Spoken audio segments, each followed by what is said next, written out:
protect nwa gị nwaanyị. Ifụrụ nwa gị afọ dị 12, 14, 15, 16, 17, 18, 19, or even 20. Make her your best friend, especially gị nwa bụ nne. The reason nji agwa gị ihe ahụ because of things. Ị makwa na nwa dị 14 years ete na ime multiple times. Kedu onye nyere ego ji wee tee ime afọ? Sugar daddy. I'm telling you.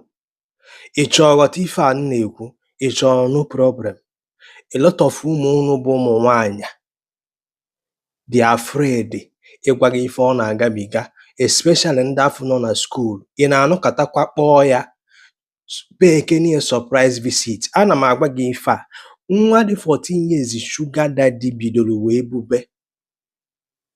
Kedu ka fusion nwa gị afọ ga-adị?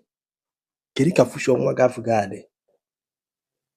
Ekwuru m ya, some people bịa gbara m attack, but I know why I'm saying this. Inwe idea ife a, kama nwoke afọ ga-agbanarị that consequences so ife a na-agwa gị, because ọ pụta ife o nwere consequences. If care is not taken, ọ ga-abalị ya ime because of gịnị? Ife ndị law dị na Nigeria na-akpọ child exploitation and the child act law.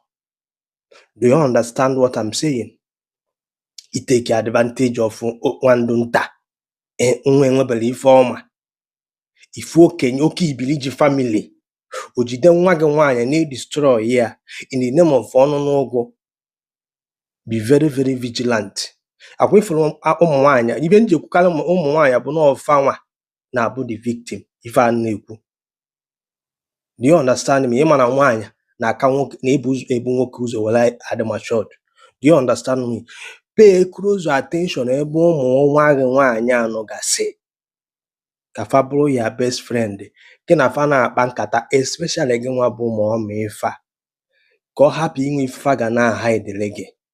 Nwoke gwaghị okwu outside, ọ dị nwo comfortable i present gị gwaghị na o nwekwara onye shikere outside. Onwe guidance and advice ị ga-enye enye o wee na-eto n'ime mmụọ na eziokwu. Nkwucha ịchọ ya no problem. I have onye nọ na social media be deliver my message. Ya mesịa.